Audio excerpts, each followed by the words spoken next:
Hello everyone, my name is Parsarthi and we are continuing our discussion with question number 3 जो कि related है आपका negotiable instrument act के law से लेकर। अब नेगोशिएबल इंस्ट्रूमेंट एक्ट में क्या इसका इशू था वो देखते हैं पहले। The director being an authorise signatory of the company issued a cheque to the pay, however the cheque was dishonoured on account of insufficient funds in the company's bank account, right. तो complainant sought interim compensation from the director under 143A of negotiable instrument act. तो अब दिक्कत ये तो clear है कि भाई director पे केस कर नहीं सकता। जब कंपनी के बिहाफ पे डायरेक्टर ने आपको चेक इशू करा है तो आप डायरेक्टर को तो पकड़ नहीं सकते, क्योंकि कंपनी का एक फीचर होता है सेपरेट लीगल एंटिटी का, कंपनी अलग है। तो डायरेक्टर तो कंपनी के बिहाफ पे कर रहा था ना, ऐसा लेकिन नहीं है, क्योंकि इसका एक सेक्शन और है नेगोशिएबल इंस्ट्रूमेंट एक्ट का, दैट इज सेक्शन 141। आओ नेगोशिएबल इंस्ट्रूमेंट एक्ट देखते हैं। सेक्शन 143A 141 देखते हैं पहले। 141 आपका कहता है offences by the companies if the person committing an offence under 138, मतलब चेक बाउंस के केस में जो ऑफेंस करने वाला पर्सन है वो कौन है, इज अ कंपनी। तो every person who at the time of offence was committed was in charge of and was responsible to the company for the conduct of the business of the company as well as the company।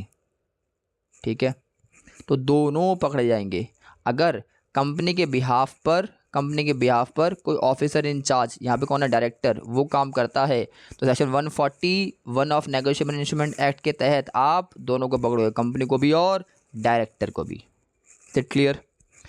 तो director को पकड़ने के लिए, ठीक है, आगे बढ़ते हैं पहले। Shall be deemed to be guilty of the offence and shall be liable to be proceeded against the punish accordingly, right. अब इसी के सेक्शन के तहत इन्होंने 143A में जो कॉम्पनसेशन मांग लिया वो मांग लिया आपका डायरेक्टर से, ठीक है। Power of the court to try the cases summarily 143A है ए।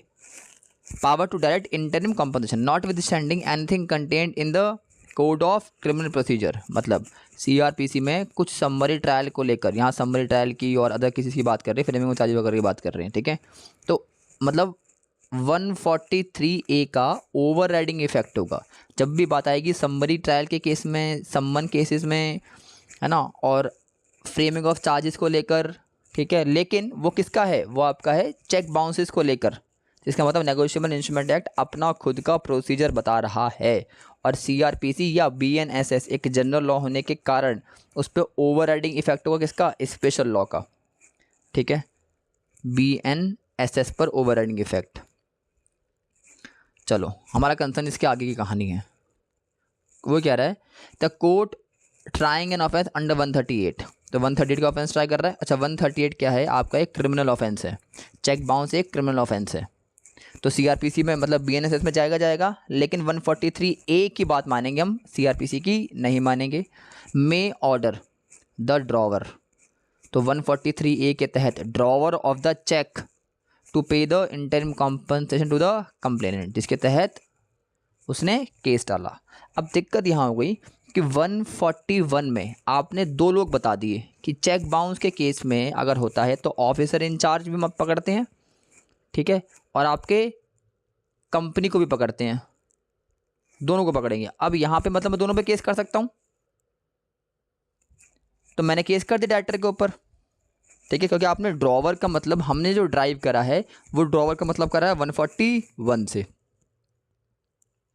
आई होप दिस इज क्लियर, ठीक है। तो कोर्ट ने, सुप्रीम कोर्ट ने इस बात पे क्या बोला, ठीक है, कि ड्रॉवर का मतलब क्या मानेंगे हम, आओ देखते हैं।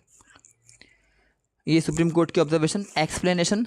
The court held that an authorise signatory of the company could not be considered as a drawer. तो कुल मिला के 141 में भले ही आप दोनों पे केस कर सकते हो, लेकिन drawer of the company, drawer of the case जो 143A में इस्तेमाल आपने वर्ड कर रखा है वो आपके लिए authorise signatory of the company नहीं होगा, and therefore could not be directed to pay the interim compensation. आप पकड़ लो दोनों को। अच्छा दोनों को पकड़ क्यों रहे हैं, एक कॉन्सेप्ट होता है वाइकेरियस लायबिलिटी का। वाइकेरियस लायबिलिटी मतलब the master shall be liable for all the work perform by the employ during their employment. ठीक है, तो director was under the employment of the company, तो मास्टर सर्वेंट या employer employee का relationship हो गया, तो कायदे से कंपनी पकड़ी जाएगी, नंबर 1। दूसरा कारण सेक्शन 141। तो दोनों कारणों की वजह से आओ एक बार केस देखते हैं। ये आपका केस है। कोर्ट ने क्या बोला, द जनरल रूल, ये पैरा देखो, अच्छा पैरा है, the general rule against vicarious liability in criminal law underscores that individuals are not typically held criminal liable for the acts committed by others unless specific statutory provisions extend such liability। जब तक statutory provisions, कोई law में लिखा हुआ provision आपको liable ना करे, तब तक जनरल रूल क्या है कि कोई भी इंडिविजुअल क्रिमिनल लायबल किसी और के काम के लिए नहीं होगा। ठीक है जी। सेक्शन 141, तो वाइकेरियस लायबिलिटी पहला लॉ लगा दिया इन्होंने। Section 141 of negotiable instrument act is one of the such provision extending liability. तो 141 एक्सटेंड कर रहा है, स्टैट्यूटरी प्रोविजन है to the company's officer for the dishonour of check.